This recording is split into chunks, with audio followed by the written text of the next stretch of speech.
Olá, pessoal. Bem-vindos à nossa terceira aula da disciplina Gestão da Qualidade do Ar. Como vocês já sabem, preste atenção na aula e anotem as dúvidas que porventura surgir para posterior discussão nos fóruns. Nesta aula, vamos estudar sobre os equipamentos de controle da poluição do ar, essencialmente aqueles instalados nas indústrias, procurando entender o funcionamento e a finalidade de cada um. Muito bem, pessoal. Pela necessidade de respirarmos um ar adequado e saudável, existe a necessidade de uma vigilância contínua sobre os impactos que a atmosfera vem sofrendo.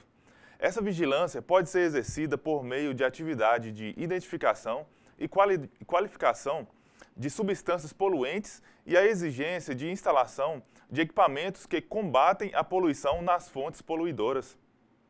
Aqui vamos conhecer o Sistema de Controle de Poluição do Ar, que é um conjunto de equipamentos e dispositivos que serve para reter poluentes, impedindo o seu lançamento na atmosfera e melhorando a qualidade do ar no ambiente de trabalho ou em alguma região. Lembrando que poluente do ar é qualquer material presente no ar e que, pela sua concentração, possa tornar esse ar impróprio, nocivo ou ofensivo à saúde, inconveniente ao bem-estar público, danoso aos materiais, à fauna e à flora ou prejudicial à segurança. Existem os poluentes primários, que são originados diretamente das fontes de emissão, e os poluentes secundários, que são formados na atmosfera através da reação química entre poluentes primários e constituintes naturais da atmosfera. Veja bem, os equipamentos para coleta ou tratamento de poluentes do ar podem ser agrupados segundo os mecanismos de coleta ou eliminação de partículas. São as seguintes ações.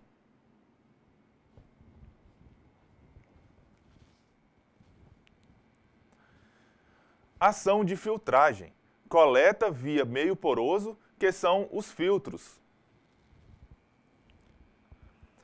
Ação da força da gravidade. Os coletores gravitacionais. Ação das forças de inércia, os coletores inerciais. Ação das forças centrífugas, os ciclones.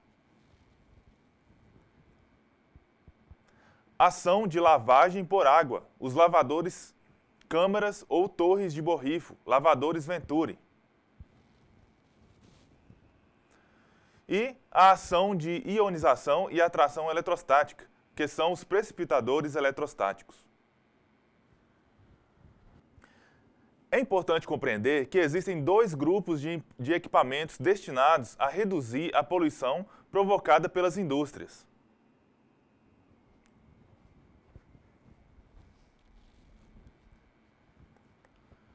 Os que controlam a emissão de material particulado e os que retêm gases e vapores. Em cada um desses grupos, existem vários equipamentos que são aplicados a diferentes casos.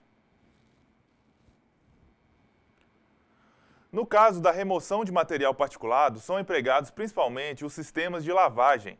Neles, o material particulado é forçado a atravessar uma camada de água na forma de gotículas. Essas partículas são arrastadas por essa espécie de chuva e, em seguida, é recolhido pelo sistema de esgoto ou sistema de filtragem da indústria. Além disso, existe um método de sistema de deposição, onde as partículas são forçadas a depositar-se pela redução da velocidade dos fluxos ou correntes do material particulado, e isso é feito por processos eletrostáticos ou centrífugos. No caso dos sistemas centrífugos, são muito utilizados os chamados ciclones. O poluente que é carregado de partículas é submetido a um forte movimento giratório e isso faz com que as partículas aumentem muito de peso, caindo de maneira forçada. No caso de precipitadores eletrostáticos, as partículas carregadas de eletricidade encaminham-se para o polo elétrico contrário ao de sua carga e não são emitidos para o ar.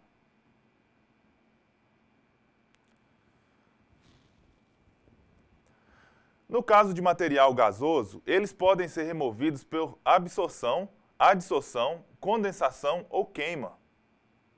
A absorção é feita pela passagem do gás poluente através de uma camada de líquido. essa camada tem a capacidade de diluir ou reagir quimicamente com as substâncias ou compostos perigosos, e os gases poluentes são eliminados. A adsorção é uma propriedade que possuem certas substâncias dotadas de grande superfície molecular. Por exemplo, é o caso do carvão vegetal, do carvão ativado e da sílica. Mesmo em estado sólido, essas substâncias têm a capacidade de reter certos tipos de poluentes, ao qual mantém contato. A condensação é utilizada no caso do poluente ser emitido na forma de vapores. Por exemplo, quando algum material é submetido a altas temperaturas. Nesse caso, o gás poluente é submetido a baixas temperaturas e o vapor se condensa e se transforma em líquido, e logo após descartado.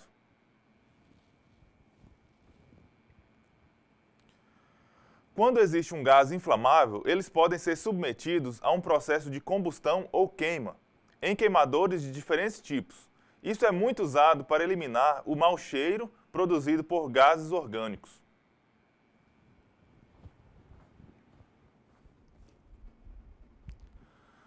Pois muito bem, vocês precisam saber que os equipamentos de controle são classificados de acordo com a função e o estado físico do poluente a ser considerado.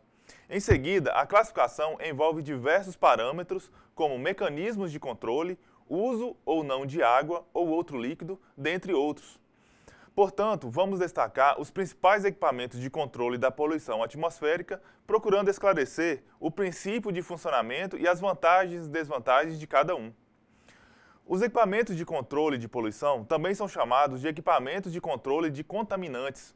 A finalidade destes equipamentos é remover o contaminante do ar após ser captado junto à fonte geradora. Estes poluentes devem ser escolhidos em função de alguns aspectos, como o estado físico, grau de purificação desejado, propriedade do gás transportador, propriedades do contaminante e custo. Quanto ao estado físico do poluente, em se tratando de gases e vapores, os equipamentos de controle mais utilizados são as torres de absorção, os condensadores e os incineradores. A coleta de material particulado, sólido ou líquido, é em geral realizada em coletores inerciais, coletores centrífugos, lavadores, filtros e precipitadores eletrostáticos.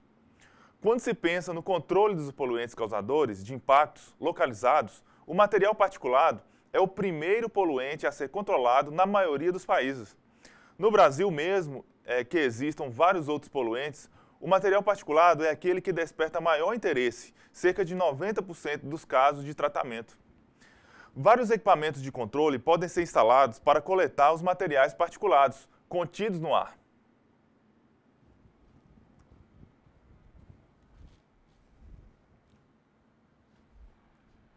São os coletores secos e os coletores úmidos. Vamos ver alguns.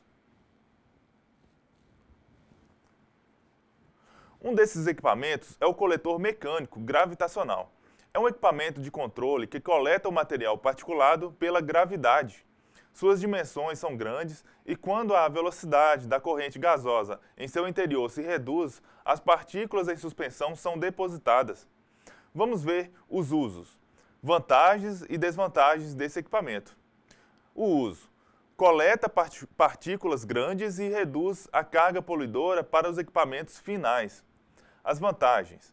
Baixa perda de carga, o projeto de construção e instalação é simples e baixo custo de instalação e manutenção. E as desvantagens. Baixa eficiência para pequenas partículas e requer um espaço grande para sua instalação. Temos também os coletores mecânicos centrífugos, que são os ciclones, que são coletores que utilizam primariamente a força centrífuga para a coleta de partículas.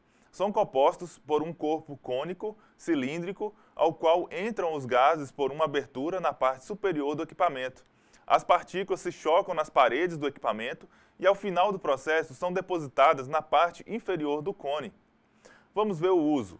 São pré-coletores de partículas médias e grandes, e é coletor final em alguns casos. São utilizados em siderurgias e indústrias químicas. As vantagens. Possuem um baixo custo de construção e manutenção, projeto simples e fácil de operar e ocupa pequeno espaço. E as desvantagens? Baixa eficiência para partículas pequenas e tem a possibilidade de entupimento com partículas adesivas. Vamos ver também o filtro de tecido, que é o sistema de filtragem mais comum nas indústrias. O seu funcionamento é simples, trata-se da passagem da mistura gasosa através de um tecido, sendo que o gás poluente atravessa os poros do tecido e a maioria das partículas ficam retidas na sua superfície, que diariamente têm que ser retiradas para evitar uma camada muito grossa. Dentre os equipamentos de coleta de poluentes, esse é o que possui maior eficiência. Vamos ver os usos. É um coletor final de partículas de todos os tamanhos, exceto partículas adesivas. Quais são as vantagens? Proporciona alta eficiência de coleta, não apresenta problemas com resíduos líquidos, a manutenção e operação são simples e a vida útil é longa, podendo chegar a 20 anos. Quais são as desvantagens? Custo de manutenção é alto, a localização das mangas furadas é de difícil acesso e a temperatura máxima é restringida pelo material do tecido.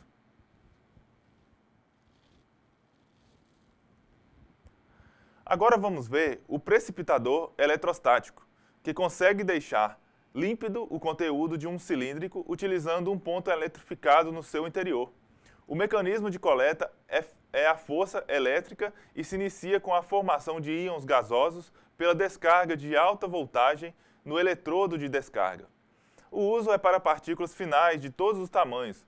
São usados em indústrias de cimento, fábricas de papel, indústrias de metais não ferrosos, indústrias químicas e outros. As vantagens do uso é obtida pela sua alta eficiência na coleta, coleta partículas muito pequenas, possui baixo custo operacional, coleta partículas sólidas ou líquidas e possui vida útil longa. As desvantagens são o investimento inicial alto, exige grande espaço para sua instalação, apresenta risco de explosões e exige medidas especiais de segurança. Pois bem, estes são os coletores secos. Agora vamos ver os coletores úmidos de material particulado. Nestes casos, os exemplos mais comuns são os lavadores. Estes equipamentos têm a função básica de absorção do material particulado presente em fluxo gasoso por meio de um líquido. O líquido retém o material particulado e a parte sólida é separada. Posteriormente, é necessário realizar um tratamento do material líquido ou sólido que foi retido no processo.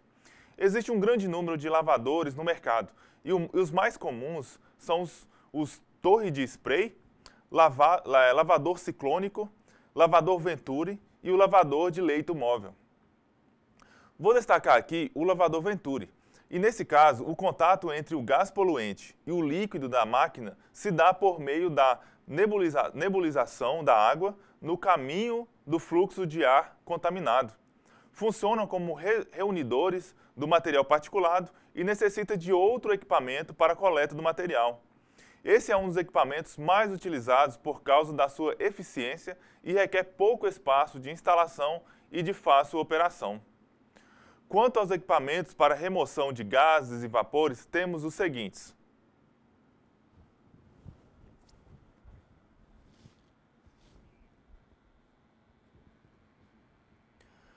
Absorvedores, que servem para absorver gases e vapores. Consiste na transferência do componente presente na fase gasosa para um líquido absorvente. No controle da poluição do ar, a absorção envolve a remoção de um contaminante gasoso por sua dissolução em um líquido. É um processo de transferência de massa que ocorre devido a uma diferença de concentração entre os meios presentes. Portanto, os gases efluentes passam através de absorvedores, ou lavadores que contêm líquidos que removem, tratam ou modificam os poluentes.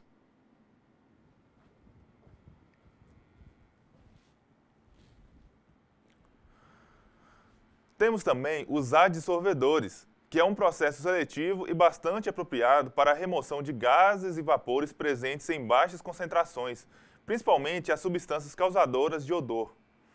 O mecanismo de adsorção ocorre em 3 etapas. Primeiro, os contaminantes propagam sobre a superfície da partícula do adsorvente.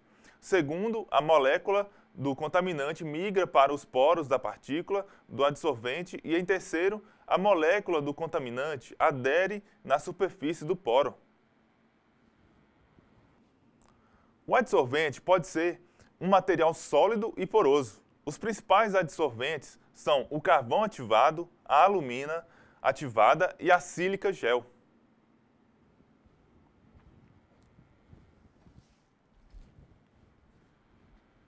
Temos também os incineradores de gases e vapores. A incineração é um método bastante eficiente para a eliminação de gases e vapores de origem orgânica. A combustão transforma os contaminantes combustíveis em dióxido de carbono e vapor d'água, que não são considerados poluentes.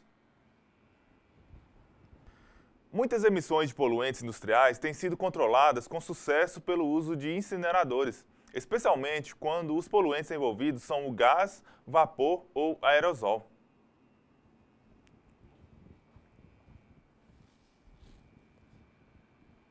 Finalmente, vamos ver o tratamento biológico de gases e vapores. Consiste na reprodução de processos naturais que ocorrem nos solos e na água. Os processos biológicos de tratamento de gases consistem na transferência de compostos mal cheirosos para uma fase líquida e, em seguida, na degradação destes compostos por meio de micro-organismos, que é a ação bacteriana. Aplica esse método em produtos biodegradáveis e relativamente solúveis em uma solução aquosa. Assim, poluentes biodegradáveis presentes na corrente gasosa passam através de um suporte bacteriano, onde são degradados em seus produtos finais. Pois bem, o homem criou vários equipamentos para diminuir a emissão de poluentes na atmosfera, mas a natureza também possui mecanismos que são capazes de diluir ou eliminar os poluentes da atmosfera. Os processos que atuam na natureza são a dispersão, precipitação, transformações químicas e assimilação biológica. A dispersão funciona da seguinte forma: todo gás tende a se expandir e tem a capacidade de se afastar umas das outras. Mas essa dispersão do gás depende de alguns fatores, entre os quais a temperatura e a mobilidade do próprio ar onde ele se dissipa. A temperatura acelera o movimento das moléculas e se tornam muito mais rápidas em seu processo de afastamento umas das outras. Na atmosfera, o ar aquecido pelos raios solares, que refletem calor ao atingir o solo, tende a se tornar mais leve e subir para a atmosfera. A temperatura e os ventos são os principais causadores da dispersão de poluentes na atmosfera. Por isso que as chaminés das indústrias são tão altas, onde a dispersão dos poluentes pode ser acelerada. A precipitação, no caso de materiais particulados, a ação da gravidade desempenha um papel importante no processo de depuração natural. Por exemplo, quando uma poeira sobe no ar, ela tende a se depositar no solo novamente. Isso acontece também com as partículas de carbono que são emitidas pelas fontes poluidoras. Essa precipitação de poluentes depende também da mobilidade do ar e em dias de chuvas acontece uma espécie de limpeza do ar. As transformações químicas ocorrem principalmente quando existe a oxidação das substâncias nocivas e o efeito tóxico é anulado. Lentamente, eles vão perdendo seu efeito tóxico ao reagir com o oxigênio do ar, transformando-se em gás carbônico, vapor d'água e outros compostos não tóxicos. Por fim, a assimilação biológica consiste na capacidade das plantas de absorver e transformar algumas substâncias gasosas nocivas que se encontram no ar. Por exemplo, gás carbônico é absorvido em grandes quantidades pelos vegetais através do processo de fotossíntese, vital para todas as plantas verdes. Isso equilibra a concentração de gás poluente na atmosfera. Muito bem, pessoal. O monitoramento é um importante instrumento de gerenciamento ambiental. A partir de dados coletados, permite planejar ações preventivas e corretivas, com o objetivo de reduzir o impacto negativo sobre o meio ambiente, gerando uma melhor qualidade de vida. Surge como uma importante ferramenta para a avaliação de uma fonte potencialmente poluidora, uma área possível de impacto, um corpo receptor ou lentamente de dados para controle de um processo produtivo. Existem três grandes categorias na medição de poluentes. A primeira categoria inclui a medição de poluentes atmosféricos da atmosfera externa, ou seja, no ar, ambiente, ar que as pessoas e vizinhos respiram. Para isto, existem 20 normas, sendo a principal a Resolução CONAMA número 3 de junho de 1990. Geralmente é chamada de monitoramento da qualidade do ar. A segunda categoria inclui as medições em chaminé ou dutos. Para isso também existem normas, porém não do governo federal. As normas são da ABNT e são exigidas por praticamente todos os estados, a CETESB, INEA, FEPAM e FEAM. Neste caso, estamos medindo concentrações muito maiores que na anterior, pois são as concentrações dos poluentes dentro da chaminé antes de serem lançados na atmosfera. Isso é geralmente chamado de monitoramento das emissões. O governo federal tem norma para combustão. Uma terceira categoria são as medições do ar interno nas fábricas ou nos prédios com ar-condicionado central.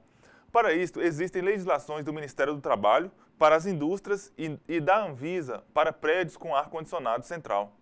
Esta categoria também inclui o monitoramento de emissões fugitivas ou dispersivas. Pessoal, vamos ver um pouco agora sobre a ventilação industrial. Ventilação pode ser definida como a movimentação intencional de ar de forma planejada a fim de atingir um determinado objetivo. Essa movimentação pode ser feita por meios naturais ou mecânicos. O ar sempre se movimenta da zona de maior pressão para a zona de menor pressão. Portanto, um projeto correto de diferenciais de pressão do sistema é de fundamental importância para o seu funcionamento. Projetar um sistema de ventilação industrial consiste basicamente em três problemas. O primeiro problema é o quê? A determinação da vazão de ar necessária e o esquema da distribuição do ar no recinto a ser ventilado. O segundo, projeto é cálculo das redes e dutos. E o terceiro, seleção de ventiladores ou de qualquer outro sistema de movimentação de ar, que é a convecção natural. Os sistemas de ventilação se classificam como ventilação geral, natural ou mecânica, que é aquela que ventila o ambiente como um todo, chamada ventilação geral diluidora, e ventilação local exaustora, que retira as substâncias emitidas diretamente do local de geração, conduzindo-os para a atmosfera externa. Vamos ver aqui sobre a ventilação geral diluidora. Este método de ventilação consiste simplesmente em passar uma corrente de ar externo não contaminado através do recinto a ser purificado, eliminando e reduzindo a concentração de substâncias indesejáveis. O uso de ventilação geral diluidora é sempre mais econômico no caso de várias fontes contaminantes em baixas concentrações. No caso de ser produzido no ambiente um contaminante indesejável, mesmo as concentrações mínimas, o fator econômico deixa de ser o mais importante. A ventilação geral diluidora pode ser usada tanto para ambientes normais como para ambientes industriais. No caso de ambientes industriais, é usada para remover contaminantes, calor ou ambos. A simples renovação de ar no ambiente não significa que este se tornará salubre, sendo necessário que o ar seja distribuído de forma que a taxa de contaminante seja a mesma em todos os pontos. A ventilação geral diluidora não é recomendada para substâncias altamente tóxicas. E sobre os limites de tolerância, TLV. O TLV refere-se às condições limites de qualidade do ar em ambiente de trabalho e representa os valores sobre os quais acredita-se que a quase totalidade dos trabalhadores possa ser repetidamente exposta em efeito adverso à saúde. Por causa da grande variação de suscetibilidade individual, uma pequena porcentagem destes trabalhadores podem experimentar desconforto com algumas substâncias em concentrações iguais ou abaixo do valor limite. O TLV refere-se à concentração média em tempo para um dia normal de trabalho, 8 horas, ou uma semana, que são 40 horas. Por fim, vamos compreender a ventilação local exaustora. A ventilação local exaustora capta os poluentes diretamente na fonte, evitando a dispersão dos mesmos no ambiente de trabalho. Este tipo de ventilação é mais adequado à proteção à saúde do trabalhador. Um sistema de ventilação exaustora é composto de captadores, ponto de entrada dos poluentes e gás carreador. Em geral, o ar no sistema, dutos, que são os dutos, tem a função de transportar os poluentes. Podem ser divididos em tramos, duto principal e chaminé. Temos também o filtro, que é um equipamento destinado à limpeza do ar exaurido antes de seu lançamento na atmosfera. Inclui tudo que é necessário para o seu funcionamento, como, por exemplo, trocadores de calor e pré-filtragem, pré-coletor. A presença de filtro no sistema dependerá das normas locais de controle da poluição. Temos também um conjunto ventilador motor. Fornece a energia necessária para movimentar o fluido e vencer todas as perdas de calor do sistema. E, por fim, a chaminé. É a parte final do sistema cuja finalidade é o lançamento do gás transportador mais a emissão residual na atmosfera. Pessoal, essa matéria é muito técnica e eu aconselho que vocês busquem materiais extras para a compreensão efetiva da funcionalidade dos equipamentos de controle da poluição atmosférica. Procurem apresentar funcionalidades dos principais equipamentos, mas realmente é um pouco complexo e necessita de muita atenção e dedicação para a compreensão deste conteúdo. Bons estudos a todos e até a próxima aula.